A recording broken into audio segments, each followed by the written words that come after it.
Mga kababayan, let's strip away all the politeness, no?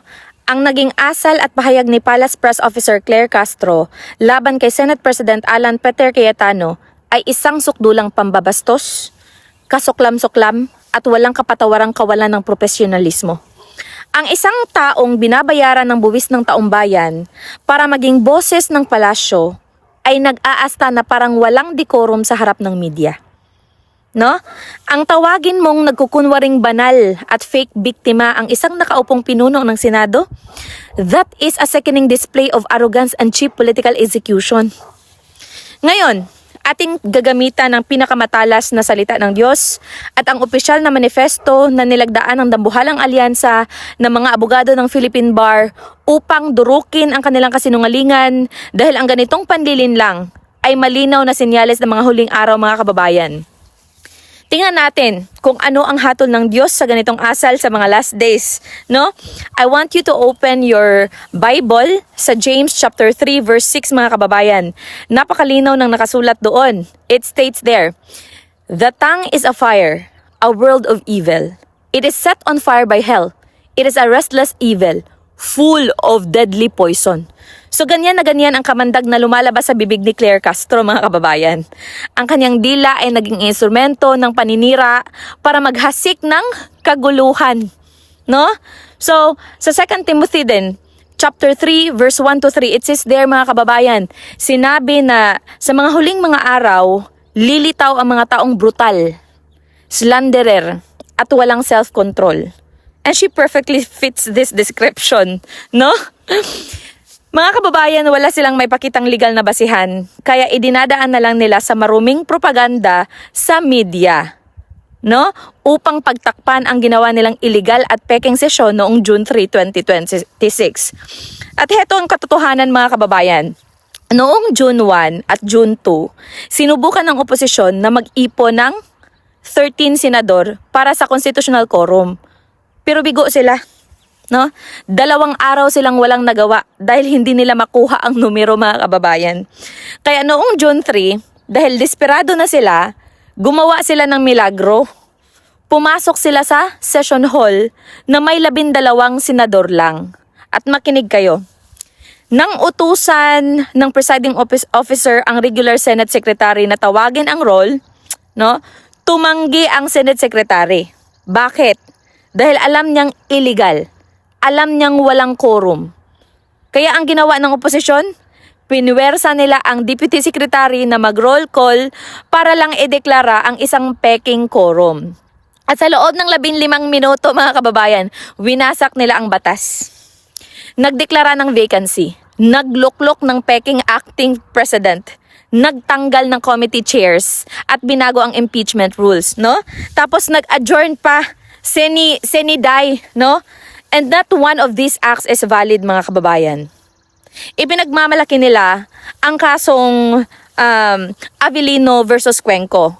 Pero ayon sa mga abogado ng Philippine Bar, it condemns them. No? Sabi sa Rule 2, Section 2 ng Senate Rules, it says there, "The officers of the Senate shall be elected by the majority vote of all its members." Anong sabi? All its members. So ibig sabihin, mga kababayan, ang kabuuang 24 na halal na senador, hindi sino lang ang nasa kwarto, mga kababayan. At ano ang mayorya ng 24? 13, no? Ang 12 ay hindi kailanmang magiging mayorya ng 24. Sabi nga ni Justice Perfecto, mga kababayan, sa kaso ng Avellino, hindi mo kailangang maging mathematical genius tulad ni Pythagoras, Euclid o Newton para makita ito. Kasi kahit elementary school student ay agad itong maiintindihan, no? At sa Rule 15 Section 44, may nakasulat na exception para sa halalan, mga kababayan. Except during the election of officers. So ibig sabihin, mas lalong hinigpitan ng Senado ang panuntunan para sa halalan at isinasalalim ito sa pinakamataas na threshold, ang absolute majority ng buong 24 na miyembro. So dahil 12 lang ang bumoto, mga kababayan, ang June 3 session ay doubtly, independently, and irreparably void para sa akin. Ayon sa Rule 35, mga kababayan, Section 19, kapag walang quorum, 2 bagay lang ang pwedeng gawin ng isang sub-quorum. no? First mga kababayan, mag-adjourn mula sa araw-araw. Adjourn from day to day. Pangalawa, mag-motion para utusan ang Sergeant at Arms na arestuhin at piliting pabalikin ang mga absent na senador. That's all, no? Yan lang. Ang listahan ay napakaikli mga kababayan, no? Ano ang bawal nilang gawin? So ano nga ba ang bawal nilang gawin? Bawal magdeklara ng bakanting posisyon. Bawal maghalal ng Senate President pro tempore. Bawal mag-designate ng acting Senate President. At bawal maghalal ng Senate Secretary. Pero mga kababayan, nilaktawan nila ang batas. Walang arrest warrant na inisyu at diretso silang nagkudeta. So ito ang pinakamadilim at pinakadelikadong agenda sa lahat, mga kababayan, ang Senate Resolution number 430.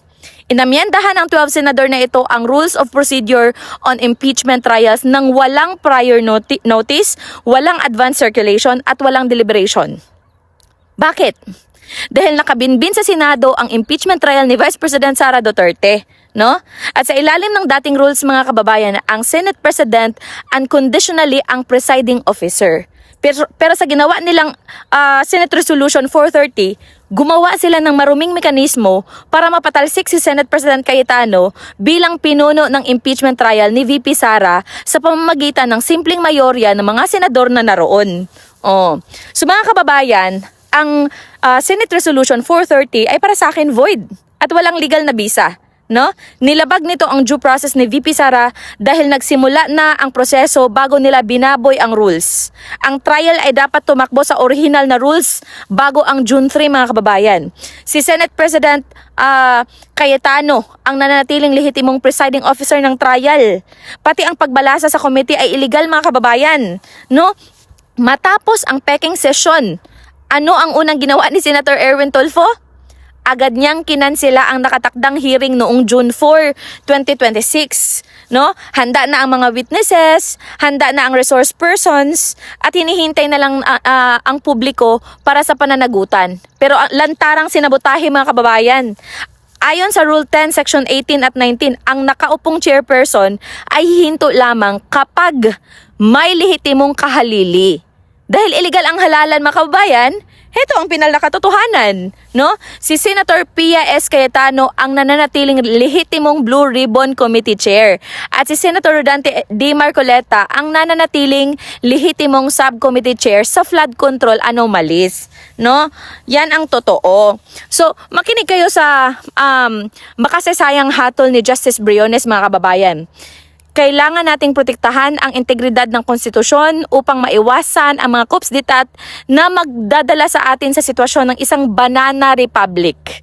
No? So heto yung mga opisyal na deklarasyon na nilalagdaan ng mga pinakatitigang abogado, dekano at dating IBP presidents ng bansa. So, bago natin ito himayin mga kababayan, gusto kong munang magbigay ng malaking pasasalamat at pagkilala sa the law firm of Torion and Partners mga kababayan sa kanilang official na Facebook page nang galing ang lahat ng mga legal na resibong ito na nagpapakita ng katotohanan sa publiko. At ayon sa alyansang ito ng mga abogado mga kababayan, ang Senate Secretary na iniluklok sa 12 votes ay hindi Senate Secretary, no? Ang Sergeant at Arms na iniluklok sa 12 votes ay hindi ang Sergeant at Arms. Ang acting Senate President na iniluklok sa 12 votes ay hindi ang acting Senate President. Ang committee chairs na iniluklok sa 12 votes ay hindi ang committee chairs. So sabi ng mga manifesto mga kababayan, anong sabi doon? The Constitution does not care who wins. It cares about how. It needs your fidelity. Give it that now while it still matters. No? So, mga kababayan, bago natin tapusin ang video na ito, gusto ko lang linawin, no? Gusto ko lang linawin na lahat ng aking sinabi at ibinamahagi ngayon ay aking personal na opinion lamang. Ito ay base sa aking sariling pagsusuri sa batas, sa Biblia, at sa opisyal na manifesto ng ating mga legal na experts sa bansa, no? Pero mga kababayan, iginagalang ko ang inyong katalinuhan bilang mga manonood. Kaya naman, ganap na nasa inyo na kung kayo ba ay papabor o sasang-ayon sa aking mga naging pananaw mga kababayan, o kung kayo ay may ibang paniniwala. Ang mahalaga rito mga kababayan ay nagkaroon tayo ng malayang diskurso at nabubuksan ang ating mga mata sa iba't ibang panig ng usapin. I have laid out the receipts of the law and the Bible already mga kababayan. But in the end, you are still the judge. Tandaan nyo lang, no, ang hatol sa Galatians chapter 6 verse 7. It says there, "Do not be deceived, God cannot be mocked. A man reaps what he sows." No? So ano ang inyong saloobin tungkol sa krisis na ito sa Senado? I-comment ang inyong mga opinion sa ibaba. Pabor man kayo sa aking pananaw o hindi, welcome po ang inyong mga boses. Manatiling mapanuri, manatiling nananalangin, at see you sa susunod nating vlog. Bye everyone!